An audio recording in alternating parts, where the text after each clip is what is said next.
Okay, well, let's go ahead and get started here. Thank you for joining us and coming to our workshop today.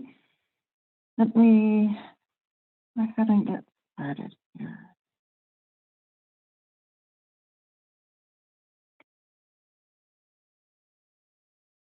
Okay.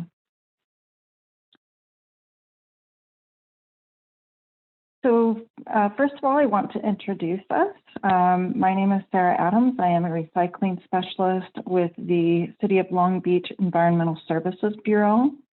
And with me today to moderate is Tara Hume. She is a recycling intern, and she'll be helping us by putting links into the comment section, and also helping with any questions we may have at the end.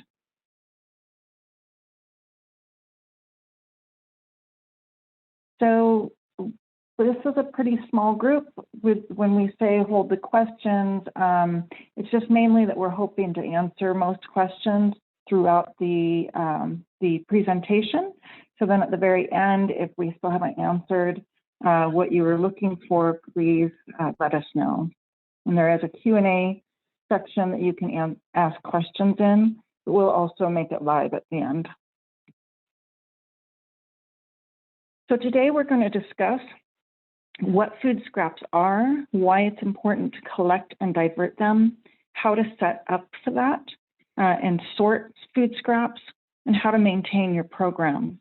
We will also share with you additional opportunities to learn about food waste prevention and reduction.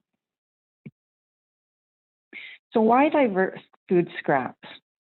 Each year in California, 6 million tons of food scraps are thrown away and most often landfilled.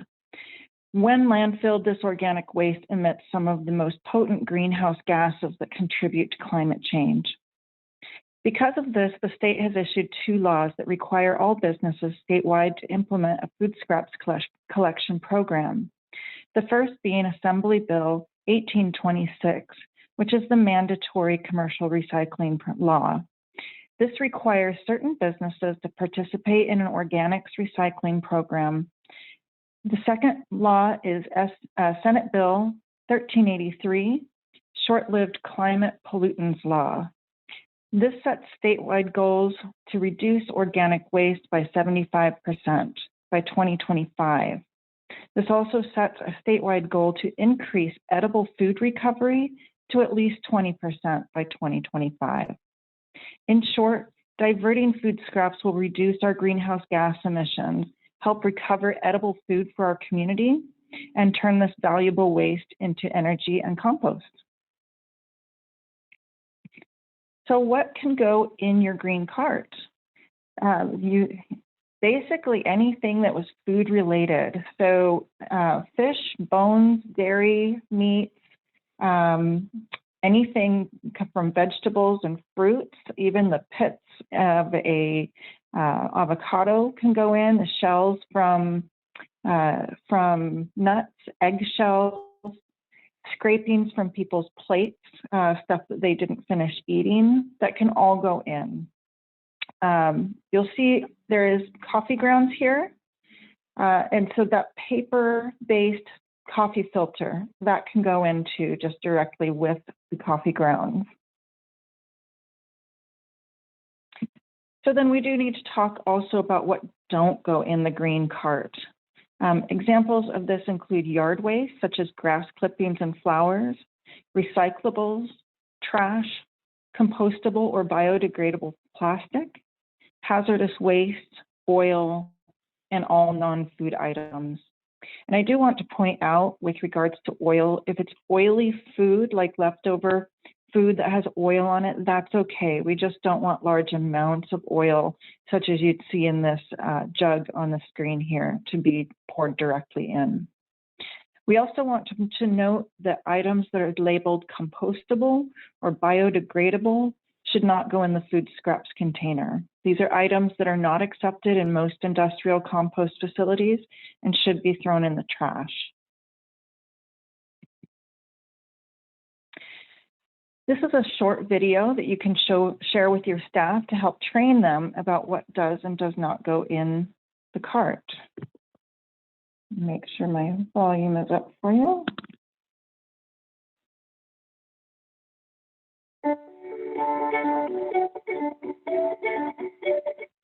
Hi, I'm Erin, and I work for the City of Long Beach.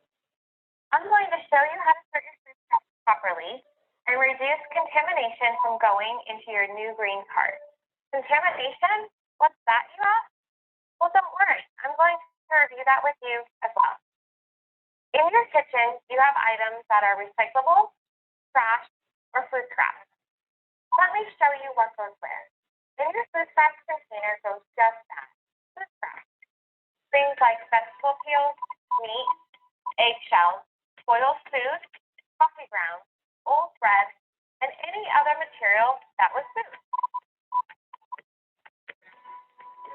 In your recycling container goes paper and flattened cardboard, metal cans, plastic bottles, jugs, and cups, and glass bottles and jars.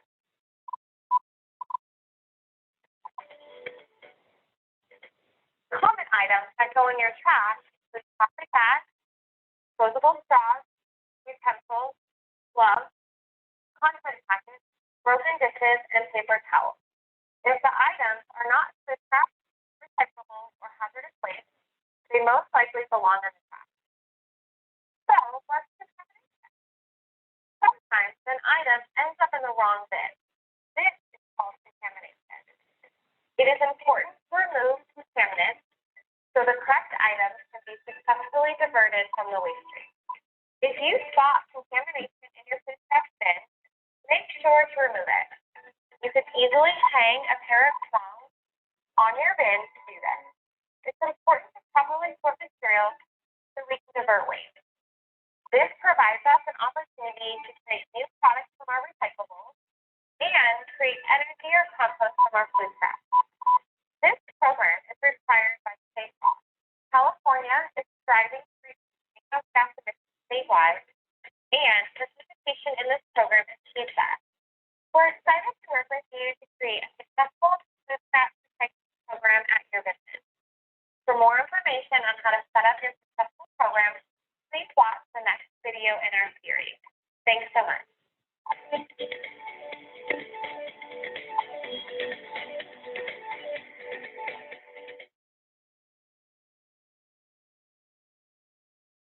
All right, thanks for watching that. Again, that is a training tool you can use with your staff to help them know how to use the program. So we are also giving out starter supplies. The city is providing at no cost one indoor container, either a Slim Jim you'll see here on the screen, or the round Brute. The Brute does have wheels that can go underneath.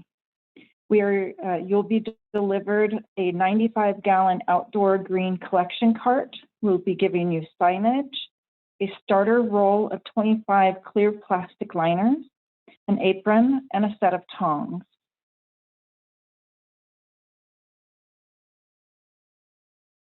The placement of these containers is important. Place food scraps containers in areas where food scraps are generated, such as a kitchen prep area, dishwashing station, and lunchroom. We also want to make sure that they are placed next to trash and recycling containers whenever possible, so that all materials can be easily sorted. Make sure to mark what goes in each of your containers, but it's especially important to mark the food scraps container. A food scraps poster will also be provided, and you can place that above your container so your staff can know what items can be collected. And lastly, only use clear plastic bags to line your food scraps containers. We do encourage you to make sure not to let that bag get completely full before emptying it, as food scraps do get very heavy.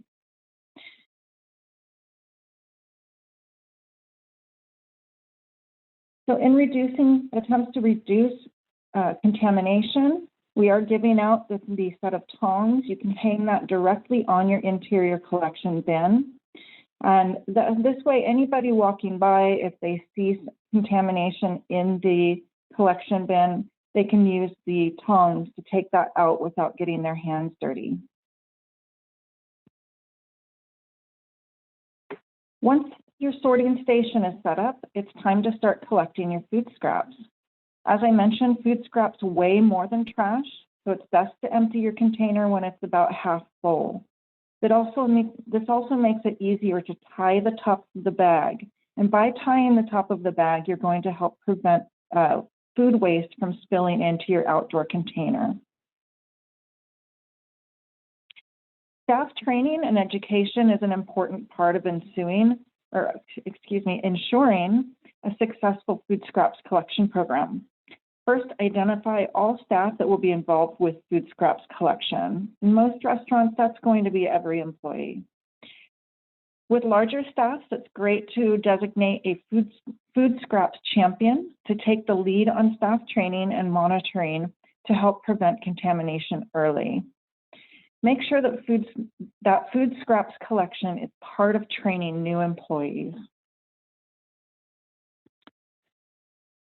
Our second video also talks about how to set up your food scraps container and is another tool to train employees.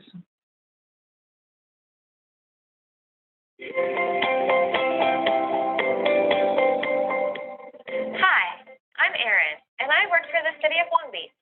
I'm going to talk about how to set up your food scraps container for your new food scraps recycling program. To set this up, you'll need a green container for food scraps, a clear plastic bag to line this container, your trash container, your recycling container, signs, and tongs. Once you get that set up, you'll need to line the green container with a clear plastic bag. If possible, you should place the container close to where your food scraps are generated. And keep all three containers, your trash, recycling, and food scraps, next to one another. Labeling your containers helps your staff remember what goes where.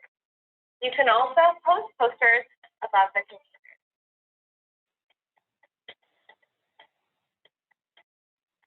Now that your containers are set up, you're ready to start using them. You can easily scrape food scraps or unused food scrap material into the green container. Make sure only food-based scraps make it into the container. If you make a mistake, or if you see a mistake in any of the containers, use your tongs to pull it out and place in the correct container. You might also notice that food scraps can weigh more than your trash. Move your food scraps to your outdoor container when it's half full, and make sure to tie the top of the bag and place it in your outdoor green part. Thank you so much for watching. We're excited to work with you to create a successful food scraps recycling program. For more information on how to set up your program, please watch our next video in the series.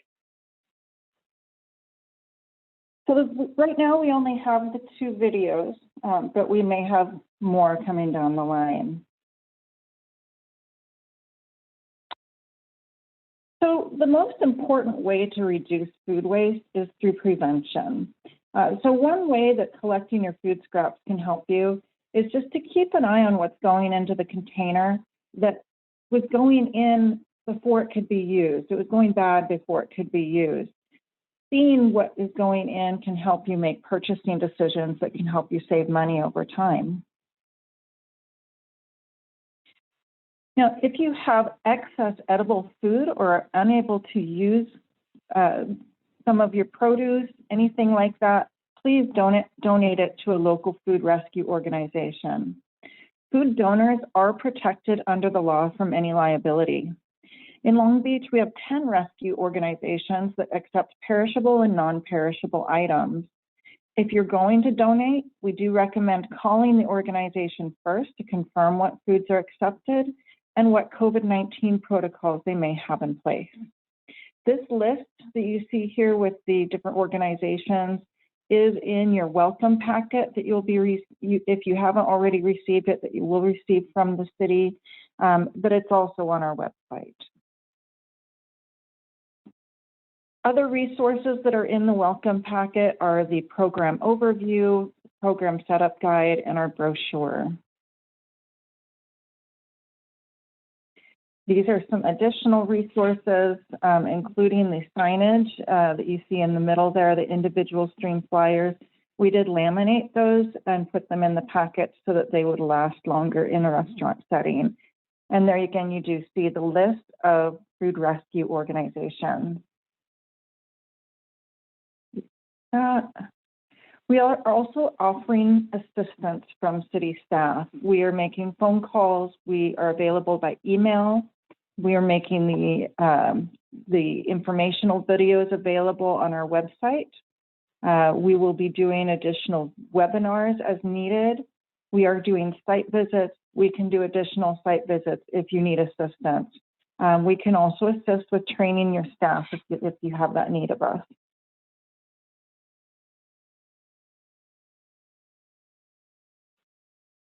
For all of our educational materials and more information on food scrap collection, you can visit our website at longbeach.gov/LBOrganics. Also, if you want to learn more about the city's environmental programs, please subscribe to our monthly Eco Guide, and you can also follow us on social media at LB Recycle.